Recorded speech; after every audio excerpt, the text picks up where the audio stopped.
This is the one you've known as Jesus the Christ. You gaze out at the world with two pairs of eyes, the ego's eyes and the divine's. The ego's world looks and feels very different than the divine's. The spiritual path is about learning to see with the divine's eyes.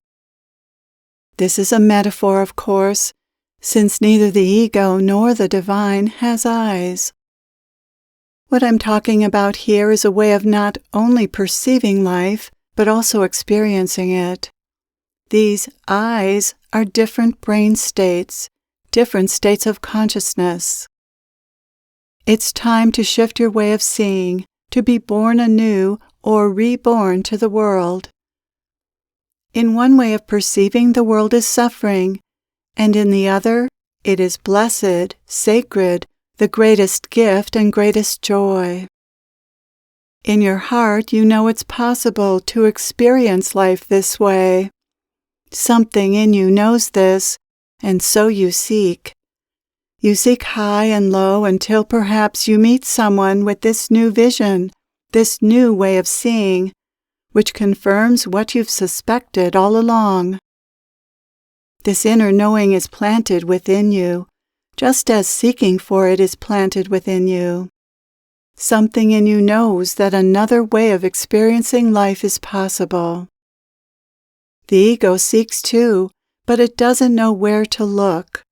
So you try out all of its ways of seeking this mysterious Holy Grail until you wear yourself out.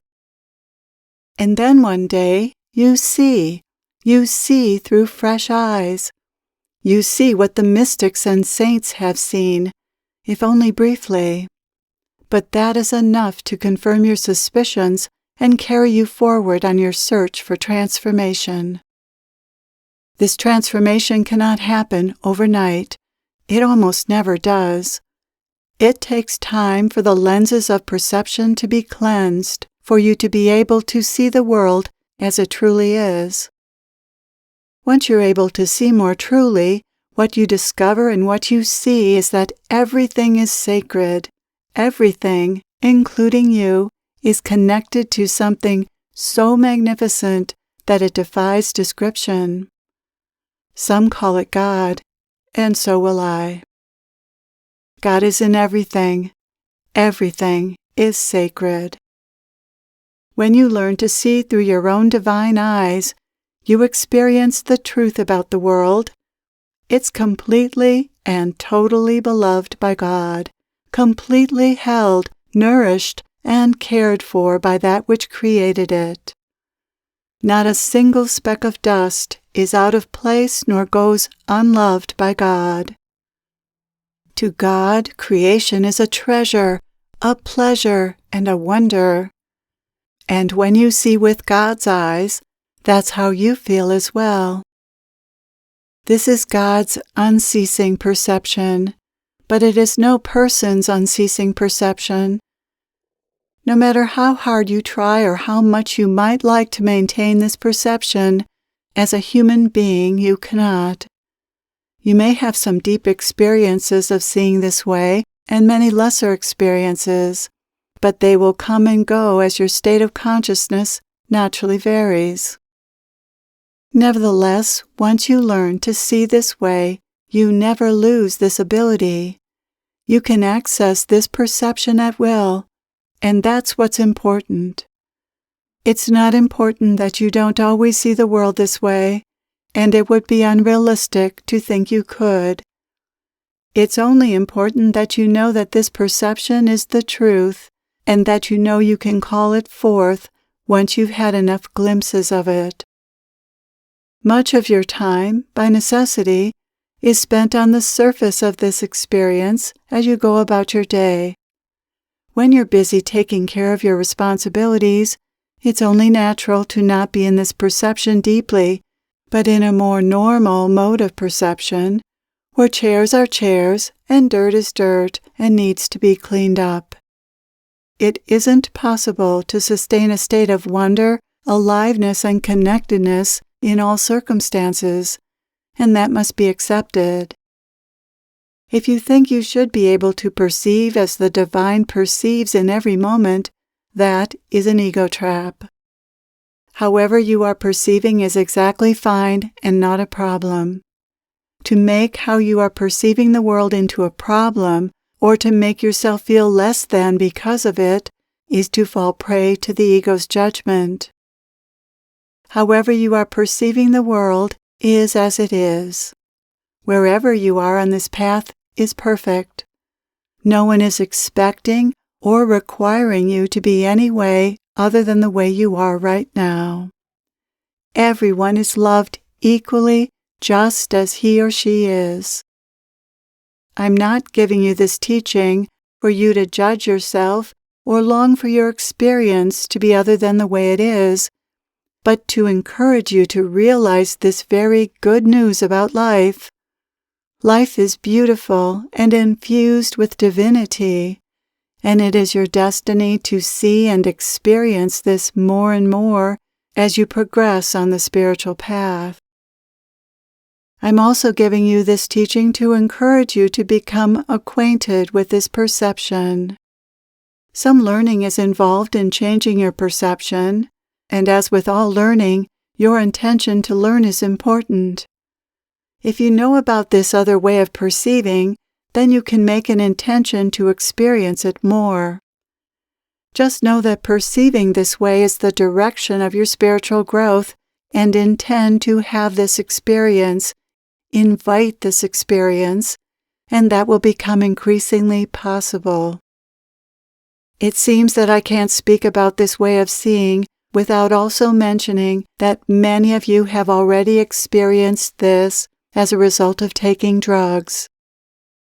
The plants that produce such effects are called sacred plants for that reason. They give you a glimpse into the sacredness of all life, the aliveness of all life, and the connectedness of all life.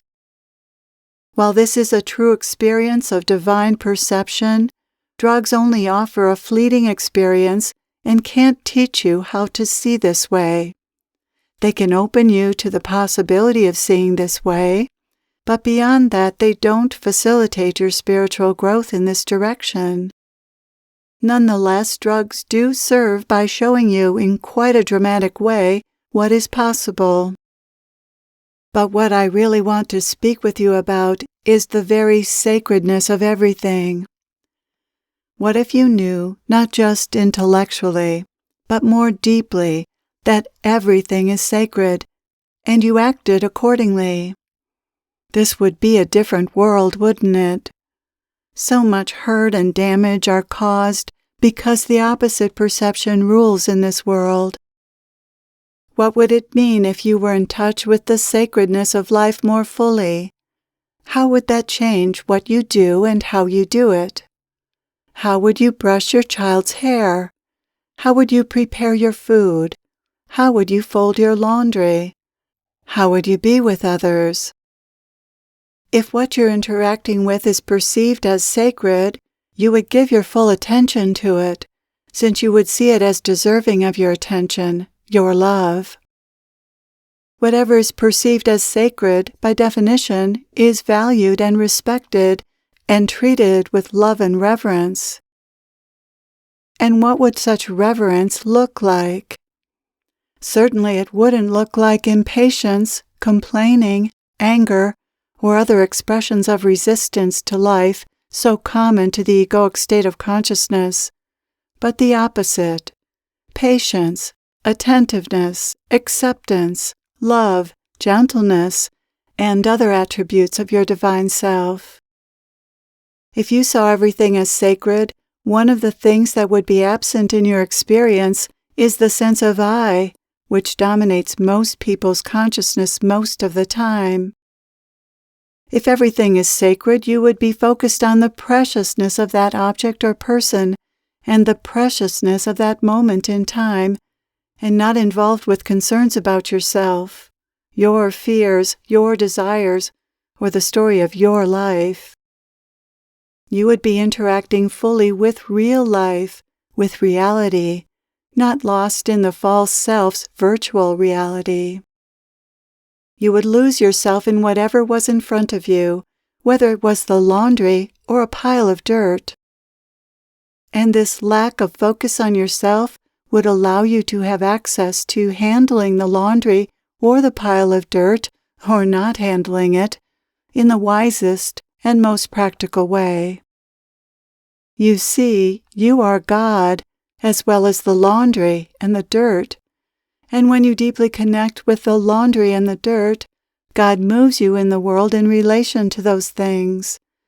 God does the laundry and cleans up the dirt. God is in the world as you, as laundry, as dirt, and as other. All of these are connected by virtue of being God. When you treat things and others as sacred, you become aligned with the sacred, with the divine within you, and behave accordingly. As a bridge to Christ consciousness, I've been instructing you to behave as if you are enlightened. This is why this instruction works. When you treat things and others as sacred, you're behaving as if you are enlightened, and at that point, there is no difference. In that moment, you are enlightened, and all the benefits of enlightenment are yours. The benefits are that the wisdom, love, and joy of God flow through you to the world. What could be better? Even if you don't perceive things or others as sacred, behave as if you do, and that will bring you in touch with your essential nature, your essential goodness, Godness. Remind yourself that everything is sacred. Remember this as you go about your day, and this will evoke your God nature and all that comes with it: love, joy, wisdom, strength, courage, patience, clarity, and acceptance. This is a spiritual practice that will serve you well. Then you will begin to have more glimpses of the sacred in life, the connectedness and aliveness and beauty of everything. This perception is cultivated by the intention to see everything as sacred, and by practicing seeing things and others this way throughout your day. You are blessed indeed to be at a place in your spiritual growth when you're ready to receive this teaching, since it will surely change your life. This practice is powerful, and it will bring you great joy. Thank you for your sincerity and openness to this teaching. I am with you always.